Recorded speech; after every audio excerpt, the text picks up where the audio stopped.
DJ Durga राजा hi tech number 1। DJ Durga राजा hi tech number 1। मेरा गांव के नाम चिन्होस बंगला। मेरा गांव के नाम चिन्होस बंगला। किसी भाई को अपने नाम का डीजे गाना बनवाना है तो संपर्क करें 63 52 40 10 60।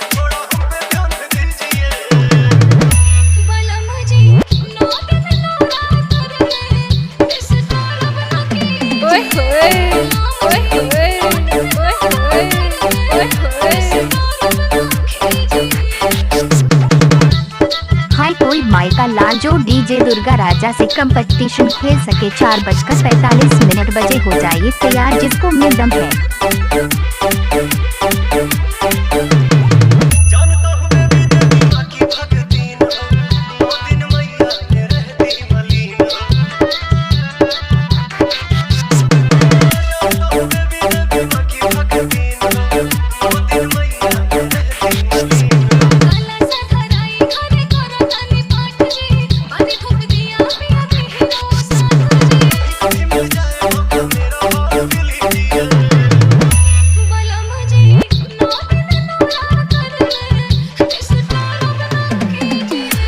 जय हो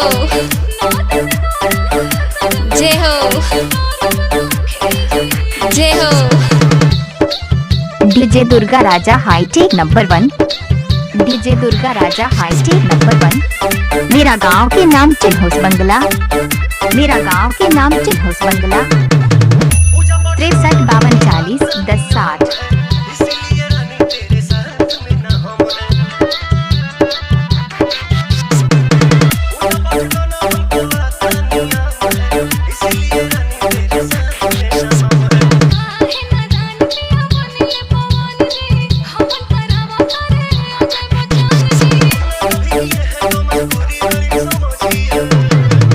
डीजे दुर्गा बाबू हाईटेक चिन्होस बंगला। डीजे दुर्गा बाबू हाईटेक चिन्होस बंगला। आजा भिड़ले आजा भिड़ले। किसी भाई को अपने नाम का डीजे गाना बनवाना है तो संपर्क करें 63 52 40 10 60।